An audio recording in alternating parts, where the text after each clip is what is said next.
I imagine them, you being able to purchase tools that are more and more AI based, where they're flagging alerts, they're fixing alerts, they're taking the steps that an IT department would take for you.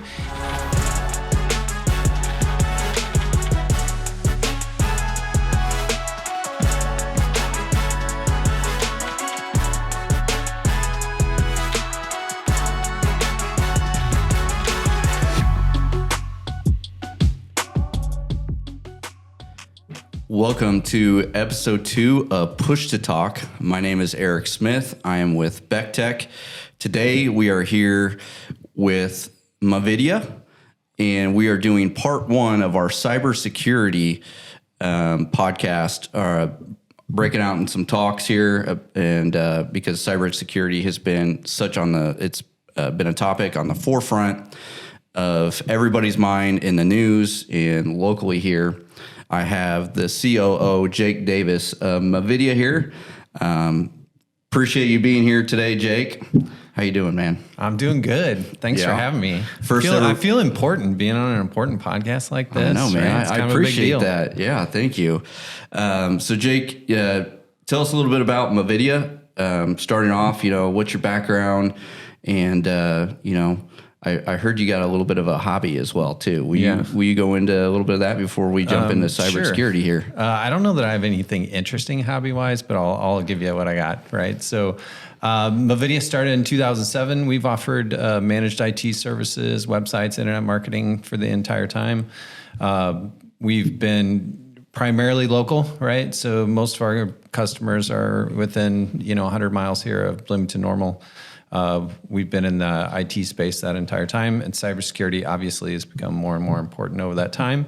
Hobbies, I like to golf. That's fun too. Ooh, I like that too. We're a big golfing company here. There you go. Sign me up. We should make sure that gets on the schedule.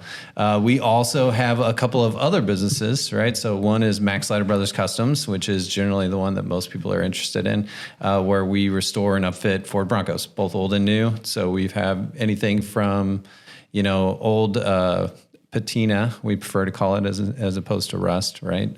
Broncos that we're just trying to keep that classic look, all the way to the modern ones that we're trying to, just make look as cool as possible. Yeah, I've seen 3 or 4 out there. I think I have a tech with me today who was helping me out this morning, and there was a navy blue one out there with some chrome on it. That was pretty sweet. Yeah, we're really lucky. We're really blessed to have a great team. We've sent trucks out to SEMA, which is basically the biggest car show in the world, in the United States anyway, and, performed well in the competitions and all that. So we do, high-end Bronco work. So it's pretty cool. That's awesome. So how long have you been with the company here? I know you're part owner. Yeah. How long have you been doing IT work in this industry? Did you come from... did you help start the business, or did you start in the business and work your way up? Give us a little background about yourself. So I'm one of the original founders. Interestingly, even for this conversation, you guys will hear I'm not a technician, right? So my role has never been to be a tech. I'm a user. I'm like a problem creator on the computer, not a problem solver on the computer. So when it comes to how I talk about cybersecurity with clients and with our staff, it's very almost philosophical, right? I don't get into the nuts and bolts or the details necessarily. So my role has always been on the business side, right? So I came in whenever we started the company as the business side of it. I had just finished my MBA at ISU, and I had spent the rest of my career at Country Insurance or Country Financial here in town. And so, I've always played the management, HR, insurance, all the other stuff about the business, just grown to know the industry over the years and grown to experience, see what our clients experience, see what our techs experience. And then I think that's been able to help me leverage the conversations with the clients so that it's not so technical and it's not so just about this or that tool, right? Because it's easy to get lost in the world of the hot tool of the day, right? Especially cybersecurity, right? There's always something new coming out, right? Every day we're getting calls from vendors trying to sell us on selling their product. And it's just a constant thing, right? And everything's an evolution and it is always changing, right? So it's important to stay on top of that, but it's not about the tools. It's more about the concepts. It's more about the, I call it blocking and tackling, right? Just staying on the regular work. less about the new cool tool. Awesome. I know in our business, and we've had these conversations before when you've come down to our office, we talk about security as a whole, right? Layering, from our side, the door controls to the fixed video cameras that we have to license plate readers, to the two-way radios that, people carry on the hips, or, that they're able to talk and voice and integrate all that together in our Solving for Safer platform, that Safety Reimagined platform that I talked about on my last podcast. From an IT perspective, we don't get into the weeds a lot. Yeah. We just don't have the manpower. I know it takes a bit of skill and a bit of, it's kind of a different animal, and it's could be a 24/7 monitoring thing type of situation. And we talk about all these layers on top. How important is cybersecurity, from a security perspective? I just talked about things that are really external to a small, medium-sized business or a large business, right? Yeah. But internally, when we look at infrastructure and we look at networking, switches, fiber backbones, that type of stuff, can you talk about, why cyber security is important, and, talk about maybe some layers that you guys have that you have to peel back on that onion when you guys talk to your clients or your customers? Yeah. Okay, so two concepts at once there, right? So one is the layering concept, right? So again, that's a big philosophical, right? So as I talk through this, again, it won't be technical, but there are technical steps along the way there, right? Yeah. But the idea, and even interestingly for us, one of the layers is physical security. Right. So do you have locks on the doors? Do you have, even just basic security measures, both externally, right? The cameras and all that stuff that you're talking about too, but also internally, right? How many people have a key to the server room, right? What's the server room? One of our big ideas is have the server room be single purpose, right? Which means you don't keep the mops and the cleaning supplies and all that kind of stuff in the server room, which is a struggle for a lot of small businesses because they don't have like extra square foot that they're just hoping something will fill it up, right? And that they can dedicate like that, right? So that's an example on the physical side, right? But the layering really is, it starts all the way at the endpoint, right? And the user, right? And then it goes all the way internally, right? On the network and, how they secure everything on the network. And then both externally, right? Because now everybody's remote, right? Or 40% of people or whatever, depending upon your business. A large chunk of the workforce is remote now. And so you're talking about VPNs and you're talking about managing devices off of the network so that they're still getting updated and secured and all of that. And so, and then for small businesses, I always think layering is also where the budget meets the road, right? So there are 15 layers of security that you could put in. Yep. Right. You have a budget for 4. So let's wisely choose the 4 that you do implement. Right. And that'll be different per business and industry and some of those things. But the basic concept is at some point your budget or the cybersecurity need will outlast your budget, or however you want to say that. Right. There's never enough budget to do it. I assume you guys are in the same spot with cameras, right? As an example, right? I'd like to have a camera everywhere all the time. That's right. Right. And I'd like to record everything and save it forever and all that, right? Exactly. In our business. But that's, just what would an employee want, from an office space, right? They'd want their own office space with the door that locks and all that kind of stuff. But that's not realistic based on budget. So when it comes to the layering approach, right, again, it's more about matching their budget with their industry, their need, their workforce, remote or not, right? And some of those things. Yeah. So. I got my computer with me today because there's so much on cybersecurity that's out there. I thought it was important to have a few things pulled up. Yeah. One of the things I looked at was, kind of the average budget for a small business. Yeah. It was about $3,000 a year. Does that sound about right? Yeah. So we deal with customers that are kind of our ideal customer is 10 to 100 employees, right? We certainly have, the 300s and the 2s, right? Too. But in that range, right, I'd say that's fair for a dedicated just for cybersecurity additionally, right? One of the interesting things about security is it's part of everything we do. Yep. Right. So you can't touch anything IT, right? We can't, all of our processes, everything, there's a security element to it, right? Even if it's just a simple procedural step. It could be as simple as, Eric asked for a new employee to have access to an area of SharePoint, right? And it's, we ask the boss first. We don't just give access to things, right? And we have, authorized, and just simple procedural things that are part of that experience that aren't necessarily budgeted, right? You might be paying, say you're a small business that has an IT person on staff even, right? And you're paying them, a salary of X, right? Like really 20% of their time, 30% of their time should be security focused, right? And so, $3,000 might be a tool that you're buying or an additional service, but really you're looking at, you're spending 30% of X, right? Whatever their salary is. So from a small business perspective, from the people that might just have a basic router in place, or just unmanaged switches or whatever that may be. If we're talking to the small business owner that's out there, a medium-sized business owner, where does cybersecurity start and where do you kind of end? I know you guys have, there's a lot of stuff that's out there. They call it phishing, and there's malware. There's a lot of scams that are out there. Can you take me through what you guys look for when you go in? Let's say you come into Beck Tech and you want to do an audit. For our business, what do you guys generally look for? What are you trying to accomplish with the customer?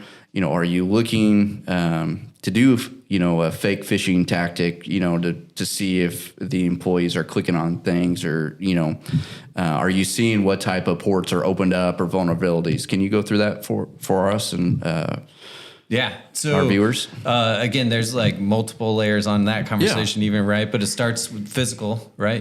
Can you get into the building? Can you get into the server room? And then typically it would go to the network, right? So we have tools and all of that we would use to scan the network or something, see open ports, decide whether or not they would be, for a lot of clients, these kind of, if you did an audit, it would be somewhat compliance focused, right? So you're running PCI, you're running, whatever HIPAA or whatever that ever is, right? So the audit would change a little bit based on PCI is like the credit card payment, so it's payment and credit. Something like that, and the data and it's shared, DSS too, right? I forget what it all stands for, but So again, right, we're seeing what ports are open. We're managing the network, right? So you're trying to secure home base first, right? And then from there, what I typically work with next is what are you actually doing, right? So are you using Office 365? Are you using a server internally, or what tools do you have that you could leverage already existing that you're already paying for, right? So in the Office 365 environment, then you're looking to apply best practices inside of that environment, right? So enabling multi-factor authentication, right? So that's a big one for a lot of small businesses. That's usually free, right? Depending upon how you want to do it. You can do it for free in Office 365. And that's a very basic measure that provides a lot of security, right? The payoff there is you have to click on some extra buttons on your phone in exchange for put the password in, keeping the somebody digits from Jordan or somewhere getting onto your phone, right? That seems worth it, right?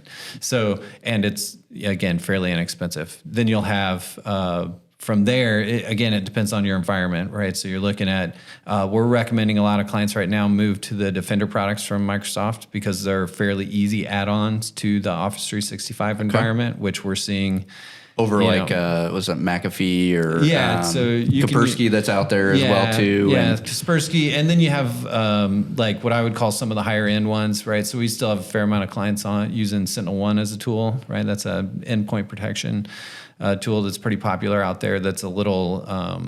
So the way I phrase it is, you have the $1 a month per endpoint type products, right? The Kasperskys, the Bitdefenders, the McAfees, right? The fairly inexpensive, decent performing tools, and then you have kind of that next level, which probably starts at $4 or $5 an endpoint and goes to 10 or something. And then you're gonna have the SentinelOnes and the Microsofts and a few other products in that suite that perform a little better in the event of a ransomware or whatever that is, right? Or at least from our experience. And then you have the Carbon Blacks and some of the other ones that are higher end products that are also very onerous to maintain, right? So you're getting to the point where you're locking down everything on that machine to the point where you have to have a team in order to manage that for them, right? Because they're always going to be, I want to install this, I want to change this, I want to change that, and you're going to have to be able to man that in the tool, right? So those tools are a lot more like labor intensive, is the way I would describe it. Okay. So again, right, you look at the tools that you're using, right, and you could be using Google, and so you take a slightly different approach to some of those things. Should from a routing perspective, a router, because you got the internet coming in, you have a router in place. I know a lot of people use Fortinet and some of that stuff. Is there a handful that you recommend that are out there that you can do the port mapping and all that, the filtering, right? And then it goes from the router to any type of switches, and you're talking endpoints from PCs to laptops, correct? Yeah, in our world, that's a firewall, right? Yep. So the idea, the Sonic walls, the Fortinets, the, Cisco even, depending upon what product you purchase there for a small business, they're providing, what I would call standard offerings, where they're, you're paying for a device, you're paying for software to manage it. Yeah. There's also like slightly less expensive ones. There's the MikroTiks and the Netgears and I'm trying to think of some other ones that are kind of in that space where it's a little less. Like the software and the licensing agreements are a little easier to manage for a small business. And then you have, kind of at the bottom, you have the Comcast router or whatever you want to call it, right? Yeah. And so typically we're recommending to clients, and most clients need the functionality of at least a basic firewall because they're, especially now, everybody's looking to have some kind of VPN access to the network there locally, you think, right? I probably know the answer to this, and a lot of our viewers probably know, but how has COVID changed everything? Well, so since 19, everything's going remote, right? Or my take on this is what's happened is more workers are working from home. Yeah. More remote work is happening, which has introduced more schemes, I'll call them, right? Yeah. So scams. So schemes. The bad guys are always trying to trick you into doing something, right? And so now they have a little bit more leeway to. Like one of the latest ones is, you'll get an email to the accounting department from Eric at Beck Tech saying, hey, I want to direct deposit my paychecks into a different account tomorrow, right? It's funny because I got one of those last night and I got one a couple days ago as well. Exactly. So those are things that like maybe when everybody was in the office, especially in a small business, you'd be like, why did Eric not come talk to me? But now that Eric's remote, you go, oh, okay, maybe he's just sending me an email. And then before you know it, somebody's doing it, right? So the schemes, the scams, the tricks have evolved to like work in that kind of environment where something is more believable than it used to be. That you would get that kind of email from Eric, right? Without him coming and stopping by your desk and saying hi or whatever, right? Now, do you guys come in? Do you train on that? Do you guys try to do? I can't remember what you guys call it, but do you come and run tests and do employee training for this? Because we get them all the time, and it's just you got to be extremely careful because some of them they're very, very good at their job. Yeah, so it feels like we haven't circled all the way through all the layers here, but one of the big layers is the user, right? So in the end, the user is controlling that mouse, controlling that keyboard, and they're going to click on what they click on, right? Yeah. So I have some stats pulled up. It says 74% of breaches are due to the human element in 2023. Yeah. 74%. Yep. And Isn't that crazy? And the vast majority, I totally believe it. I'm surprised it's not higher, right? The vast majority of those, I'm guessing, are email, right? So clicking on a link in an email is still the most common way that some kind of incident occurs, right? Yeah. And so, there's a bunch of different options out there. Mavidea obviously has one. We use a product called Breach Secure now that provides training to your staff, right? That allows you to keep scores on them, keep track of who did what, make sure that people are accepting acceptable use policies, all of those kinds of things that come with cybersecurity as well.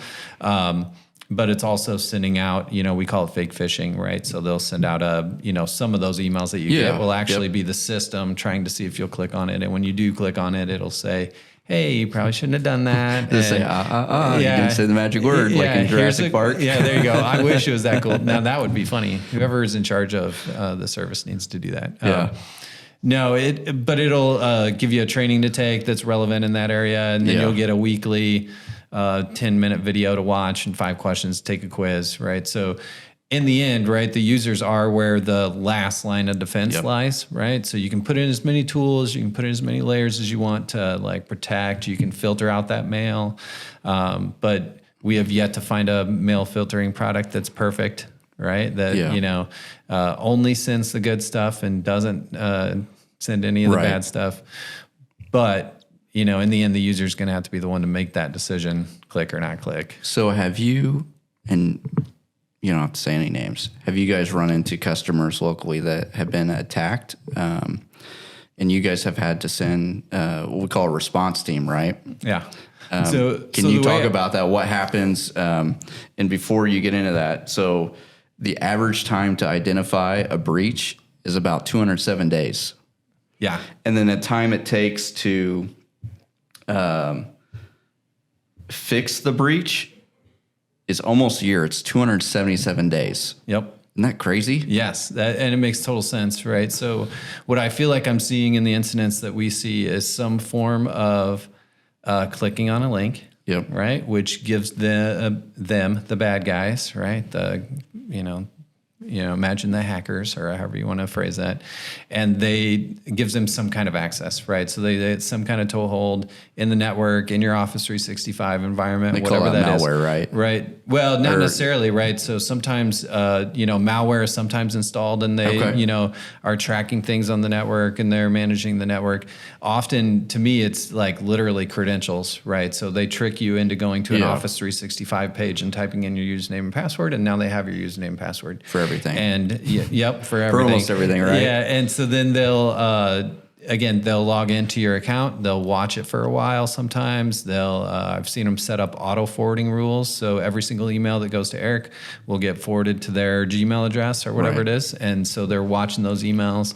And I've seen a couple different tactics, right? So one is where they try to get continual more access, right? So they get Eric's access. They try and trick another user, through going through your contacts and those kinds of things. Yep. I've also seen them use your access to, what I would say, trick somebody, right? So again, it's not instant. Sometimes they're just trying to pull it's weeks, a it's little months, bit of information every week that you don't notice, right? And until it, the dam explodes, right? In the forwarding email thing, I mean, that had been going on for weeks, right? Yeah. So, you see things like that and you're like, when was this rule created, right? Oh, it was 3 weeks ago, right? Yeah. And so, and then you'll see, again, like they'll fake an email to one of your clients with a invoice saying, hey, pay over here now instead of paying over there, right? Yeah. Here's our new EFT instructions or ACH instructions, something like that. So when you guys come in and you guys find that breach, is it a team of 1 or 2 people? Is it 4 or 5 people that come in that start ripping stuff out, unplugging stuff? How do you guys, from a response team, we're talking 277 days to really get rid of everything that's in your system, right? And that may just be, we unplug everything and we're ripping and replacing servers, PCs. Can you kind of talk about that? And then what kind of 2 parts of this, talk about disaster recovery, backing up stuff, how that helps too. Yeah. So 2 parts. One is most of the clients we deal with are small enough to where an extreme reaction is unnecessary. Okay. Right. So the unplugging everything, throwing it all in the garbage, right? The extreme, situation is typically not there, right? What we're seeing is, again, one account compromised on Office 365, with some, malicious activity behind it. We're seeing, and they're usually catching it when that email goes out to the client saying, hey, please send our, new wire instructions or whatever that is, new routing instructions. And so those are, sometimes they'll even if they get caught after a few payments are sent through or whatever, right? It's a little, that's manageable, right? So again, Yep. you're like resetting that person's username and password, deleting all those rules, right? You're like clearing that out. Yep. And then on the other side, when you have the more extreme, so again, that's like one instance. The other instance is where they get access in the network and they have access for a while. What we're seeing as a general pattern across the industry is they're waiting till a holiday, right? So Christmas is coming up. Everybody like We're just get a couple some days sleep, away, right? Yeah. Just a couple days away from Christmas And New here. Year's and New is Year's right after that. Yep. So we're seeing it Labor Day, 4th of July, right? The incidents were being called in afterwards to help, especially what I would call the non-clients, the people that aren't like on a regular plan with us, have been after a long weekend, right? So they'll have access into the network for a while, and then they'll take that access and push to like get additional access and then push to ransomware, right? Okay. So they'll push to encrypt everything and send you a nice little note on your computer saying, send us a whole bunch of money. And Don't do it. And we'll fix it all, right? And so the industry as a whole has evolved a lot though, right? Yeah. So starting 3 or 4 years ago, cyber insurance was the answer to that, right? So if you had cyber insurance, you called up to your insurance company and they sent in a team, and that team, when you get into the rip and replace and the more extreme reaction, that's typically where that happens. And then also for a while there, the insurance companies were just paying the ransoms. Right. And so that's why ransomware like exploded in, whatever it was, 2018 or 19, Right. somewhere around there. Yep. And then you've gotten like kind of this increased reaction from the insurance companies where now they're a little less willing to negotiate. And then also where you hear like the FBI and some of those things, I haven't read the articles lately, but they're pushing for a zero tolerance, like nobody pays a ransom under any circumstances anymore, right? Yep. Like that's where the federal government's pushing and some of the bigger players are pushing because it's, it's like a supply and demand thing, right? Right. People are going to pay, right? And the insurance companies are going to pay.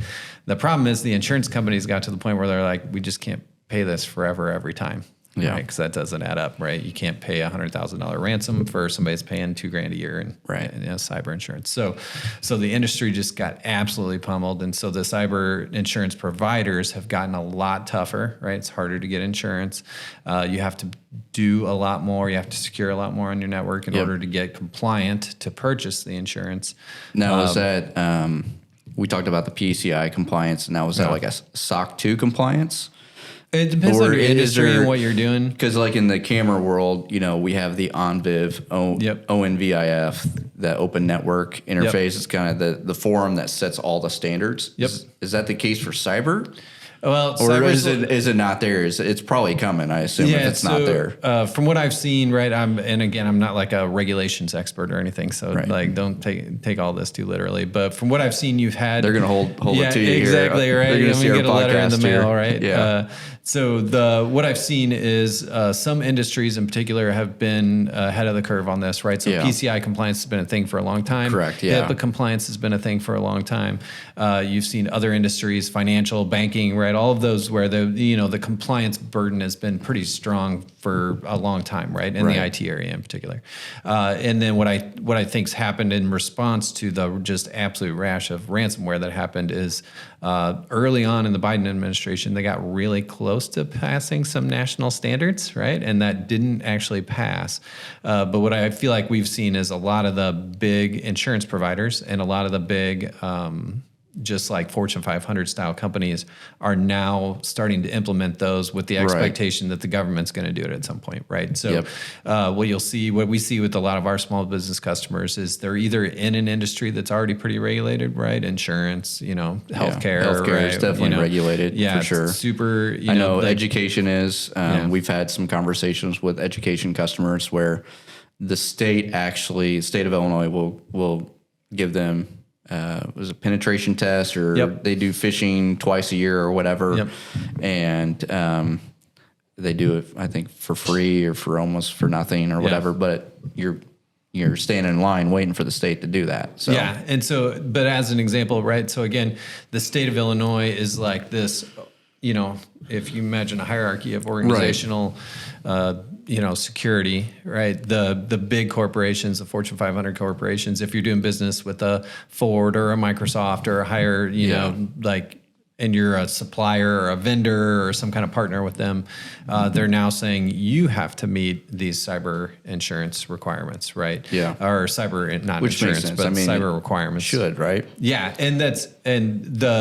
And I think that's in response to their expectation that at some point the government's going to come to them and say, hey, you have to be compliant, right? So the government will come out with different tiers of compliance based on, the number of employees you have or the industry you're in or whatever, right? Whatever the final regulations are. Yep. And the bigger corporations are expecting that they're going to be held to a certain standard. And part of that standard is holding their vendors to a standard, which is where I think I really see it like filtering down pretty quick, right? And then you mentioned schools, right? I think schools are going to be in the same kind of boat, right? Where they've had some expectations around some of this. But here in Central Illinois, where we have a bunch of small schools, right, from what I've seen, they're all going to really struggle with any kind of, standardization around IT and standards, right? And cybersecurity, right? It's just going to be, it's going to be a pretty far leap for a lot of businesses to get compliant. From my understanding, what I see just on the Motorola side, being a partner with Motorola, and they went out and bought 3 cybersecurity companies, and they're really pushing hard cybersecurity, and we've done some presentations. But what I see that as the next wave that's coming, those standards, those mandates, and eventually the funding will probably follow, right? Yeah. You said Biden administration was very, very, very close to passing laws to standardize this. So I'm kind of seeing that on my end, even though we don't do a whole lot, with cybersecurity. It's glad to be a partner with you guys, obviously, and to grow our business and grow your business as well too. But I see that as the next wave that's coming, and there's just no getting around it. Yep.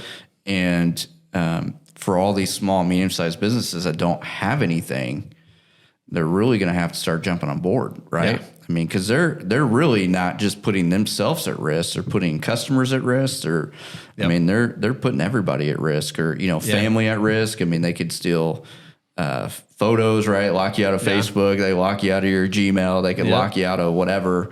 I know this past weekend, I heard some stories of people getting locked out of Facebook. Yep. Yeah. Oh, yeah. And all they can't get their accounts back. That's all day, every day, and that's just part of this, right? It's those bits and pieces of that ransomware, right? That malware that they're trying to get. So, how about this stat this is on the FBI website. This is crazy, right? In 2018, there was about 351,000 complaints and $2.7 billion worth of losses. Yeah. Take a guess at what the losses are back in 2022. That's 18? That was 18. Oh, yeah. Is this small business or just across the board? Just across the board. Oh, yeah. I can't quite read your screen there, but it sure seems like a lot more. Yeah, the bar graph there is a lot. Going off the page there. So in 2022, 800,000 complaints. Yeah, wow. More than double. Over 800,000 complaints. $10.3 billion worth of losses. Yeah. And that's, you talk about it, right? Yeah. The FBI has that zero tolerance. I saw that. They're making everybody file complaints. Yep. So if we get hacked, you get hacked or whatever, mom and pop shop down the street that runs an Italian restaurant or whatever they're doing, right? A hardware store. That's the first thing that they want you to do is file a complaint. Yep. $10 billion. Yep. And I know that just sitting in with some of the conversations with Motorola at our conferences, they said it's going to be upwards of 30 billion probably this year. Yeah. It's crazy. They bring some high level people in from like the Army and interesting. They had an MI6 guy there last year that talked about a lot of this. James Bond in person. He was the cybersecurity guy. So nice. Kind of wrapping everything up. Will you highlight Mavidea just one more time? Talk about services you guys can offer from the customer that doesn't have anything. Yeah. Take them through first steps. Let them know how they can they can get a hold of you as well Yeah. too. So the major concept would be to, what we prefer is that clients are on a proactive plan, right? So, proactive plan includes us coming out regularly and reviewing their network versus standards, right? And so, you talked about all the changes in the marketplace, and I think that's really where like we shine, is helping our clients be ready for that. Yep. So if the government passes standards tomorrow, are all of our clients going to be 100% compliant? No, right? Right. Are they going to be more compliant than if they weren't a client? Yes, right? And that's the real key, is you're moving towards some of these standards that have been across the industry for a long time, right? Like the basic Correct. idea of like secure passwords has been around for a long, long Right. time, right? This is not a new concept. When the government comes out with, whatever 2024 standards, it'll still be on there. Right. And that's a basic thing that everybody should do every day. It's like brushing your teeth or whatever, right? Like you got to have secure passwords. So the key is having the practice of continually reviewing that, right? So that Eric doesn't get to set his password as hello123, right? We actually say, no, that's not, you can't do that. Not authorized. So the key with Mavidea is our clients that are on a managed plan of some kind is allowing us to proactively manage all that so that you are ready, right? Because you're going to get meaning monthly, right? Yep, It's a monthly fixed plan. cost. It's not, just dump a bunch of money on a pocket, right? Yep, it's a fixed cost plan that allows us to review versus standards is the word we use, right? So, and again, the key is to be proactive about it. So you're continually checking those so that you find out where you're not in standard, where you are in standard, so that you are ready for the next thing that comes along, right? Whether that be a cyber insurance renewal, a PCI scan, the government changing the rules, you get a new contract from that big vendor, and all of a sudden now you have to be compliant with their standards, right? And so some of those are a big leap if you're starting from nothing, right? Versus being proactive and being ahead of the curve allows you to be ready and to be able to jump on that new contract or whatever. I think that part of the evolution here will be customers seeing it as like a leverage point for them to talk about in the marketplace, right? The Beck Techs of the world go out and talk to your customers and say, hey, we're meeting these cybersecurity standards. It's a must-have now instead of a need, right? Yep, because part of, as you think about your guys' business, you guys have so many devices now that are on a network of some kind, right? And security is a different kind of thing for you than it was 5 years ago, 10 years ago. And even radios are like that. And exactly. They're IP-based. Yep, exactly. And so as all of, more and more devices, the Internet of Things or whatever you want to call it, right? The proliferation, there you go, of devices that are on the internet, right? Hits so many different industries, and every industry's touching technology some. The security element of it becomes more and more important, right? So back to the key with Mavidea is we're trying to be proactive with our clients, right? We're trying to be proactive about not only these kinds of standards, but productivity standards. Does everybody have 2 monitors at their desk so they can work faster, be efficient, right? Yep. Does everybody have a decent machine to work with, right? Not one that's 7 years old and takes them, 30 seconds every time they click on next and in the payroll screen or whatever. You want that person to be able to go work quickly, right? Yep. So again, the concept is to be proactive over time, and that'll slowly but surely allow you to be in a better position with the IT department than it was, a year ago, 6 years ago, 2 years ago. So awesome. Cool. Last question for you before you give your number out to everybody.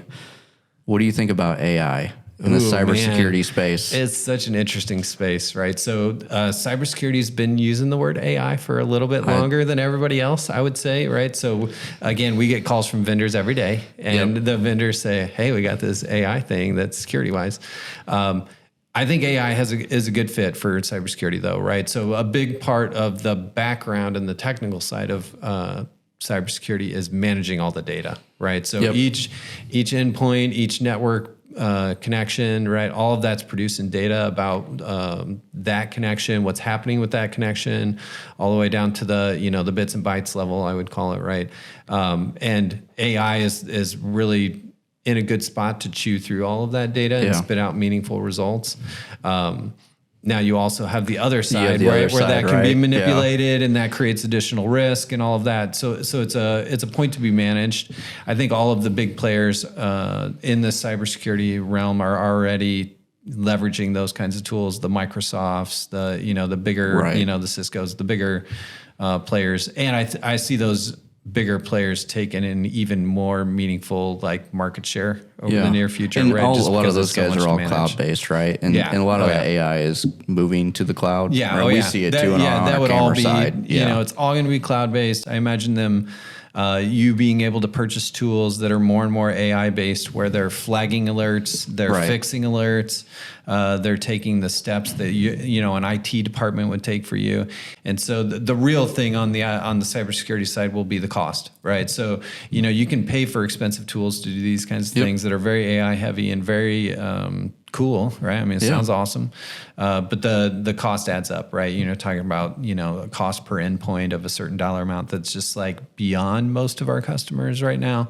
But I see that coming down into the more standard offerings soon, Right. and you know whether it's this year, next year, right? You know, by the end of 24, I think some of those price points will come down a little bit. New tools will be available that cost more, right? Yep. Which It's will like be cool. a big screen TV, right? Yes, Back in the exactly, day. right? And that's exactly Yeah. where I think AI will play in cybersecurity. Right now, Yeah. it's a fairly expensive add-on to really use it. Everybody says everything is AI, so like I hesitate to say, you know, because whatever tool you're using, you know, your laptop says it's AI now, right? You know, Yeah. like everything is. But the tools that are really leveraging that in a smart way, in a way that like produces a result that you couldn't get before, I feel like those are starting to evolve now, and those will really become the new hot thing, you know, over the next couple of years. Awesome. How do they get a hold of you? The best place is to go to www.mavidea.com, which is Mavidea.com. Awesome. Also, you can call us at 309-829-2000. Awesome. You going to take me for a ride in that Jeep? Yeah, there are no Jeeps out there. Only Broncos. Oh, I'm sorry, Broncos. Yeah, Broncos. of course. We'll take you right for There's in 3 any or 4 of these cool Broncos ones out there. anytime. I'm sorry. Yeah. So No Jeeps. I appreciate you coming on. Yeah, Thank you so much. Thanks for coming out. This is episode 2 of Push to Talk, part 1 of cybersecurity talks. Part 2, I'm actually going to sit down with a insurance company, and we're going to talk cybersecurity with them too. Yeah, that's a good talk. Should be very interesting as well. So I want to wish everybody a Merry Christmas, Happy Holidays, Happy New Year, and we'll see you soon. Bye. Thanks.